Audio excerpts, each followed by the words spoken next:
The Big Issue. Breaking down the issues that matter. The Big Issue. Breaking down the issues that matter.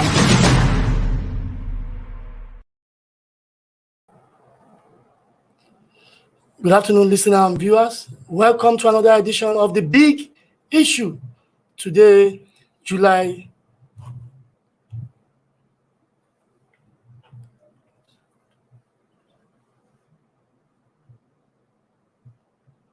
Hello, listener. Welcome to Leadership Podcast. This is another edition of The Big Issue where we shall be talking with Tunde Oguntola, Adebi Adedako, and of course, your regular analyst, Chibuzo Ukebe. We shall be looking at the issue of the arrest of Yoruba agitator Sunday Igboho and the implication for the polity.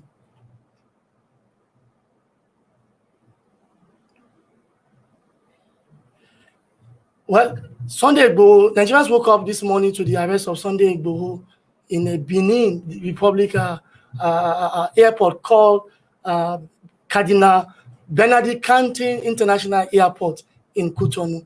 He was said to be on his way to Germany alongside his wife before his arrest by security officials in Benin Republic.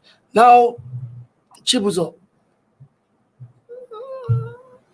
just 3 weeks ago, the house of Chief Sunday Igboho was raided in Soka area of Ibadan. And you know, the story is there in the public domain. We know what happened. Since then, he disappeared. And now just this morning, the report filtered out that he has been arrested in Benin Republic. What does it portend for Nigeria? Is it a victory or? For Nigeria? Well, first of all, this issue has become very, very touchy and quite, interesting. The back and forth over how people who, in some sense, have a different view as to how things should work become topical. And again, when it touches on the like they call it, indivisibility of Nigeria, it becomes a whole lot more sensitive. Now, they raided his house. The DSS went to his home and did an operation and all of that. That is a matter that is still ongoing as to the legality or illegality of it. And now they're having this. We can only hope that the legal processes that should guide an action like this is adhered to. Because in the absence of that, it becomes a whole different ballgame. Because the last time people check, I'm not a lawyer, but the last time people check, nothing stops. There's no law that stops people from, agitating for what they consider for self-determination, provided it is within the framework of the law. So it is expected that whatever the government does at this point, it should be done within the confines of the law. Similar. If nothing that conforms to the law is being done with regards to either Nnamdi Kanu and Igboho, it is continually going to, stoke the embers of the perception that the government isn't being as straightforward as it ought to with regards to the provisions of the law. Now, Adebi, Chibuzo also said, seeking for self-determination is not unconstitutional. So where did Sunday Igboho miss it? Well, I may not be able to answer that question. I think we should wait for the government to come and tell us the charges against him until he is arraigned. However, they have called for his arrest. They have declared him wanted. at some point for illegal possession of Firearms. firearms and all that. So, but as to where he missed it, maybe we have to wait until he's arraigned before the court of law. Then we'll know the charges against him. But like Chibuzo said, it's a very sensitive matter that has to be handled very carefully. In the first place, some persons are already, and many Nigerians are already losing confidence in getting justice in our courts. If you remember, Nnamdi Kanu, when he was arraigned after his arrest and when he was brought back to Nigeria, he said his life was threatened, and that was why he left the shores of Nigeria. So Nigerians are watching, the international community is also watching. We want to see the processes that will be followed in the repatriation and possible eventual arraign of Sunday Igboho. But one thing worries me in all this. I'm so surprised that people will find their ways outside Nigeria only to be arrested in other countries where they're even less known. Nnamdi Kanu, I don't know how he found his way outside Nigeria, and only for him to be arrested in Kenya. The same thing with Sunday Igboho. At the time his house was raided about 2 to 3 weeks ago, he was said to be in the house, and he found his way to Benin Republic. So I think this is one thing that the security agencies should be talking about, the security committee should be talking about. It is not good enough that people leave the shores of Nigeria when they are needed, only to be arrested outside Nigeria, and we start talking about extradition or kidnapped and all that. But by and large, we are watching, and we expect that the government will follow the right way of trying Sunday Igboho. So we will follow the trial, monitor it closely. Now, today I'll still ask you the same question. Excuse me. Where do you think Igboho missed the road in his agitation for a Yoruba nation? Well, like I already said, there's nothing wrong in seeking for self-determination according to the law, the Constitution of the Federal Republic of Nigeria. But I think what to be wrong there is the processes which you deem it fit to follow. Like I always said it before now, that I believe if Yoruba really want to secede from Nigeria, it does not really take the war force and noise. You just need to follow the normal process and you get this done. Before Sunday Igboho was declared wanted, and once you are declared wanted by the DSS, that's when you become a fugitive of the law. So by then it becomes a hide and seek approach. I just believe that before his arrest by the Interpol in Cotonou, that's Benin, ordinarily he should just walk up to the DSS and say, "This is me." Of course, I think he might be maybe scared of the allegation already laid against him by allegedly stockpiling arms and ammunition in his residence.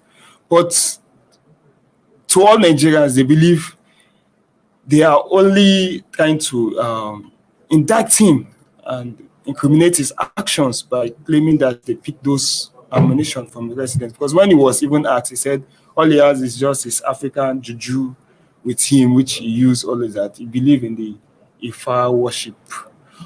Before now, Sunday Igboho has been like chasing the armed herdsmen from Oyo. Gradually, he moved on to become a freedom fighter. And now he's declaring for Oduduwa Republic. Well, they've arrested him now. Let's see how the whole process will go. Yeah. They have arrested him. Now, Chibuzo, let me come back to you. Let's talk about issue of fairness and justice. I think one of the concerns is he may not get justice, he may not get fair hearing. Now, why would you think the Nigerian government will be more disturbed about agitators like Sunday Igboho and Nnamdi Kanu more than terrorists who pose more danger to the corporate existence of this country? Who do you think pose more danger to Nigeria's corporate existence between agitators for self-determination and terrorists? Well, I think the perceptions are different. Unfortunate that it has become, and sadly too, a perception issue. But it's very obvious. It is very obvious, even to the blind, that people who base whatever thing they are pushing for on the specifics of on issues should be looked at and considered whether or not what they say is logical or illogical. Now, for Igboho and Nnamdi Kanu, who feel that where they come from, the regions they belong to, are being had done by the current administration, it is important that it is critically looked into, because you don't, it has been said over again, you don't suppress certain agitations by the force of arms. There are ways to engage such people and such agitations by countering what they are projecting with a superior argument. If you put up a superior argument or a superior posture on the issues they are bringing up or the issues that they are raising, it becomes much more appealing to the people they tend to be projecting for. So it's interesting that things have really gone the way they have, because in a complex country like Nigeria, a multi-ethnic system like Nigeria, there is no way you will not have ethnic groups kick and shout. It has been with us since 1960. It has been with us since 1960. The problem is, how do you manage a diverse system like ours? And I think the onus still lies with whoever controls central power at any point. It's unfortunate that what we have now is not a federal system, unfortunate as that is. But whoever has, and that is why the clamor for restructuring has been there forever. So whoever has or controls the central levels of power should be able to open up and first listen and then engage and counter if a narrative does not appear consistent with what they are accusing you of. So, and provide a different direction on how things should. That's a good narrative. But why do you think the government is more disturbed about agitators than terrorists? Well, I said initially that there's a perception thing. If the government does not feel too comfortable that these people intend to divide the country under my watch, of course, there are a number of ways the government will react.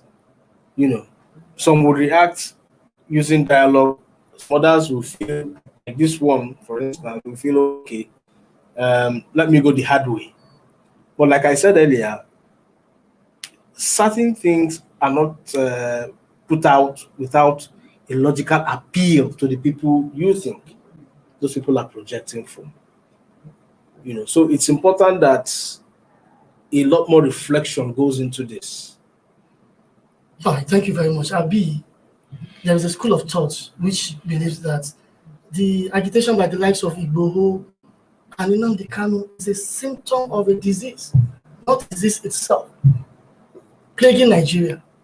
So why do you think we go for symptoms instead of treating disease? Okay, let me be a little clearer. It is injustice.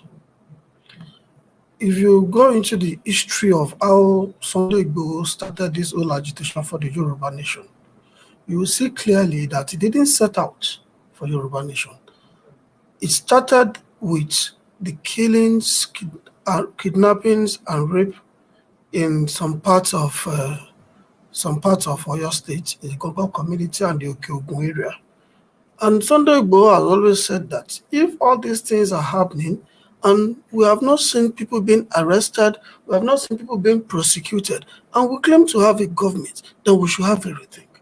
So the whole thing boils down to justice, fairness, and confidence in government. So if some people feel we don't have confidence in this government because the government is looking away while certain things are being done illegally, certain very wrong things have been done, injustice have been meted on a people, and we have a government, then we should rise in self-defense. So that is the beginning of this whole thing. So when you now look at it, when you look at the trend, and you now look at the way he's trying to evade arrest, it shows you clearly that this man does not believe in the justice system of the country. And that is very key. Tunde said the other time that he should have surrendered himself to the DSS. Ideally, yes, in a country where you believe that justice will be served, you should go there and know that if you are arrested, the court is the final, what is it for a common man? Arbiter. The court is the final arbiter, and of course, is where a common man gets his own reprieve. But this man seemed not to believe in the justice system of the country. So I think the government should be worried. It is not about Sunday Igboho. Even if Sunday Igboho is suppressed today and the perceived injustice continues, then there will be many more Sunday Igboho. And that is the fact. The same way Nnamdi Kanu is trying to evade, we should be worried that people are trying to evade arrest. People are trying not to subject themselves to the courts of the country. That means there is something wrong. If we believe that, for instance, there are people who ordinarily would just wait and see what the courts will say. But already some people are preempting that, oh, he has been arrested, that means he's done for. And that shouldn't be the order of the day. Exactly. Thank you very much, gentlemen. We need to go on a short break. When we come back, we shall look beyond the symptoms and dissect the disease plaguing Nigeria's corporate existence.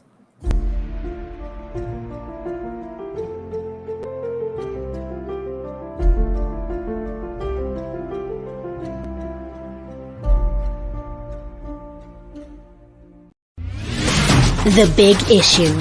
Breaking down the issues that matter.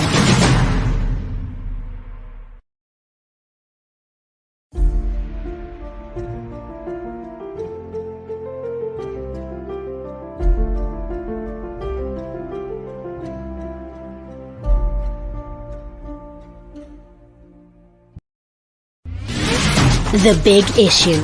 Breaking down the issues that matter.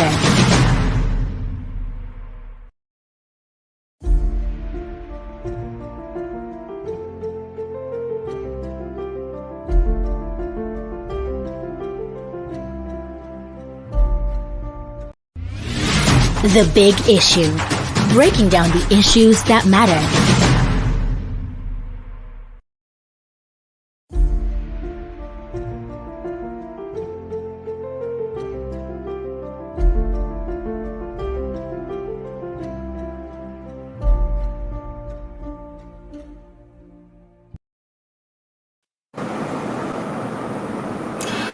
Welcome back.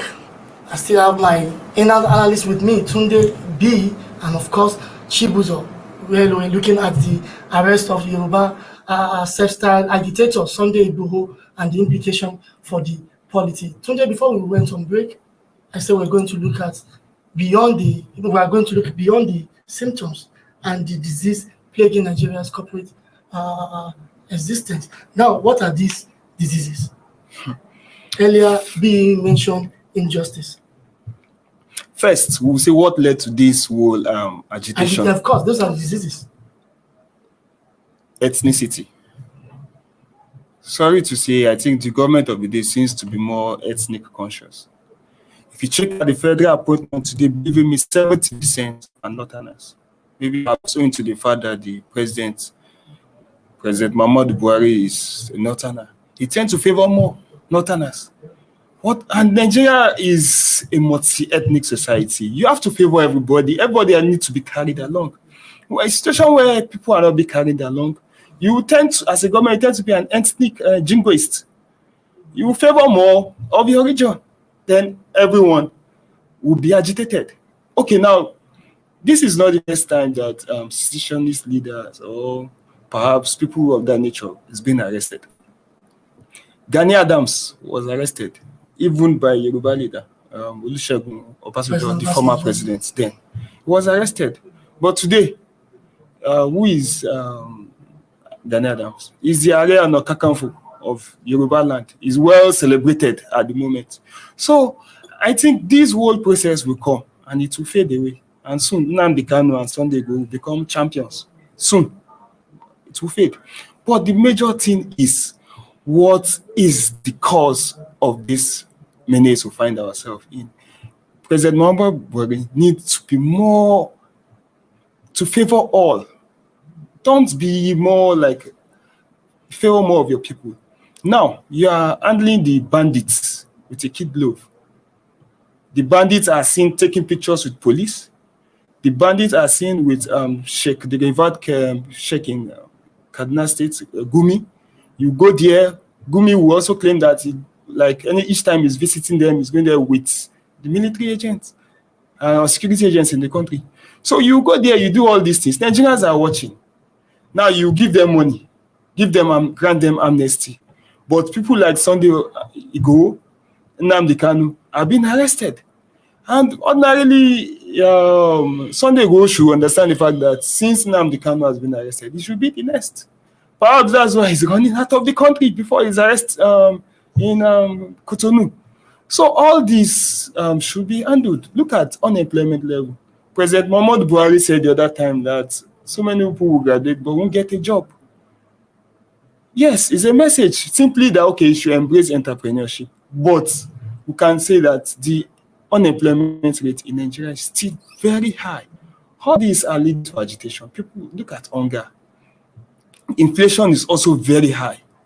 What you buy today in the market for maybe perhaps 10 naira, the next day you go to the market, 12 naira, a couple of days later, 15, 20 naira. Things keep going up and up and up without it being checkmated. All these need to be solved. The problem of Nigeria is large, it's massive. Government need to check all this. I think sit down to, instead of even arresting Sunday Igboho and Nnamdi Kanu, I think government should just sit down with them. Let's discuss. What's the problem? How can we serve you better? I think that's the goal of government, instead of just arresting all these people. Treating them like common criminals. Yes. Well, from what Tunde said, you can deduce that it's trying to actually say something like leadership deficiency on the part of government. The government that is set to lead, create sense of belonging, without fear or favor of any part of the country, is the same government that's actually planting the discord of disunity. Now, where do we go from here? In order not to have another Igboho or Nnamdi Kanu in the nearest future. Well, without defending the government, I think no government is perfect. During the days of President Olusegun Obasanjo, we had our reservations. Successive governments, Umaru Yar'Adua, and all that. So no government is perfect. Where the issue lies really is the issue of insecurity. And I don't think if people are not being killed, incessantly without being checkmated, we may not be having this kind of uprising, especially the Yoruba Nation uprising as we have it today. Majorly, the Sunday Igboho issue is having an international dimension. It's been celebrated even beyond. And it is not far-fetched. When you see videos of killings, when you see gory pictures of attacked sites On your people. and on their own people, and there is a social contract between the people and the government. Is that I want to surrender my own powers to you as a government. In other words, you have to protect me. That is why the primary function of government is protection of life and property of the citizens. Sure. So it then means that you cannot take laws into your hands by launching an attack against your aggressor. So now, the government cannot protect us. Some people are coming into our territory, killing us. Kidnapping. Kidnapping For us, ransom. raping our women, and the government is helpless. Now, in this situation, you want people like Sunday Igboho, who boast of mystical powers, to watch and allow his own people being treated in such inhuman manner? I think it is a no. So what government should be addressing is the issue of security. And I know very well that if people were being arrested and tried, and we see justice being served on these people who are launching attack on innocent citizens, we may not have the Sunday Igboho uprising today. So basically, I think the government, it is not just on the people of Oyo Igboho community, but every part of Nigeria where people are being, innocent Nigerians are being attacked. Because it is Sunday Igboho today, it should be another character tomorrow, and that character may even be more deadly than a Sunday Igboho. Sure. In fact, this character may not be easily arrested the way Sunday Igboho is arrested. Sure. Sunday Igboho is not the most powerful man in Nigeria. And he also says it every time he has an opportunity to say it. He says there are many people who are more powerful than I am. So it is not about the powers of Sunday Igboho. And I also think that the man is not interested in even fomenting trouble with the government. Because if he was interested in fomenting trouble with the government, he would have launched a counterattack. At least he would have done something infuriating to the government. He didn't. After that attack on his house, the man went under the cover. Nobody hears anything about him until he was arrested in Benin Republic. So I think the government should address majorly the issue of security so that we don't have this kind of problem here and there. And on the trial of Sunday Igboho, we hope seriously that justice will be seen. Not just to have Sunday been Igboho, served. alongside And Nnamdi Kanu. because it's a very dangerous dimension. It is not about the individual. Many people have been killed in the course of agitations. So anybody can die for his people. I mean, you will become a hero of your people. But the moment justice is not served and seems to have been served, then this is not the end of the problem. Rather, it is going to be another beginning to the problem. Maybe on that note, we are rounding up the show. Thank you very much for coming around, Tunde Oguntola, Adebi Adedapo, and of course, the political editor, Chibuzo Ukele. Thank you, sir. On this note, we'll come to the end of this episode. Thank you for coming. And to you, listener, listening to us from wherever you are, we thank you for staying with us right until the end of this episode. You remember you can listen to more shows that suit your interest on podcast.leadership.ng. And also you can subscribe and follow us at Leadership NGA for more interesting content. Until we come your way next time, stay safe, stay blessed, and goodbye from here. Take care.